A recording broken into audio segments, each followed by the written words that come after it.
Hello, BNI Chicago and Cook County members, Rachel here. And this video, I'd like to talk to you about a core value that occasionally gets a little bit of an eye roll from members, visitors, and the like, and that is positive attitude. Sometimes people think that positive attitude means you have to have a big smile all the time. You can never point out when something is wrong or needs to be addressed. You got to sweep things under the rug. And that is not the case.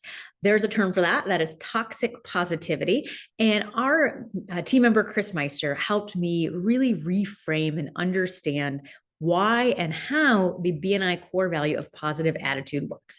So again, it is not about never addressing a complicated, tough, or hard situation. It's not about running away from conflict or addressing these types of things. It's about coming at any of those unpleasant, tough things we deal with as business owners and salespeople with a solutions-focused attitude. So not just positive attitude where you're smiling all the time, but really a positive moving forward kind of attitude.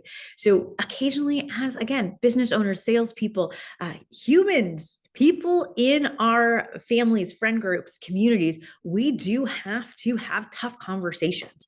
I prefer very much to pick up the phone whenever I can, because there's so much conveyed in tone and the way we speak that is sometimes lost in texting or emailing. However, sometimes that is not always possible to have a face-to-face conversation, a phone conversation, and you do have to use your written words, whether it is addressing a large group of people or you just, sometimes those conflict conversations can be emotional and you want some time to think and choose your words carefully. So occasionally it does make the most sense to have that conversation in a text-based format.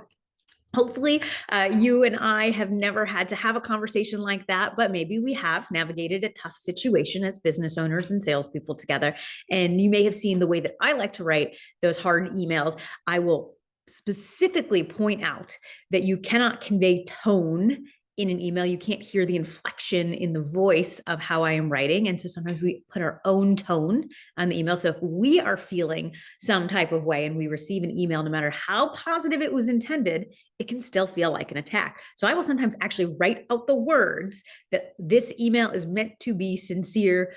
Please know that nothing in the way I am writing is meant as an attack or is meant in a negative light. One other way that in modern society we have to convey tone in an email when the written word is just on the page or on the screen is emojis. I love emojis. I didn't think I would, but they really add so much to a conversation.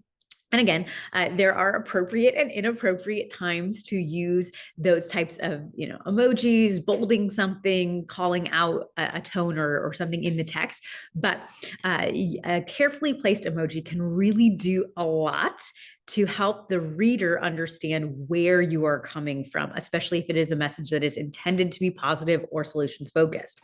So I happen to be a big fan of those little sunglasses emojis to be like, hey, listen, we're all cool here. Sunglasses emoji. That's my intention. I also like to add my personal favorite smiley is the one with the rosy cheeks, because I feel like that maybe people can hear my tone a little bit more if they see the smile that I feel like looks like mine the most. So below in the comments, I want you to drop your 2 or 3 favorite emojis to sprinkle into a message, whether it is a fun, happy message and you want to make sure you amp it up, or maybe it's a little bit of a tougher message. I will also leave you with a little funny anecdote about myself. So there is an emoji that looks like this, right?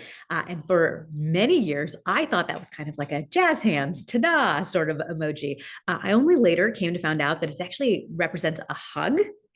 Going like this is representing a hug. And so I can't even tell you how many people I thought I was saying, look at this thing I did for you, or here's the email or something you asked for, the quote you asked for, when in reality, I was actually emoji hugging them. So enjoy all the hugs, I suppose, but I will still use my jazz hands. So again, go ahead and drop in the comments when you have to send an email and you really want to make sure that your tone is conveyed. What are some of your favorite emojis to use?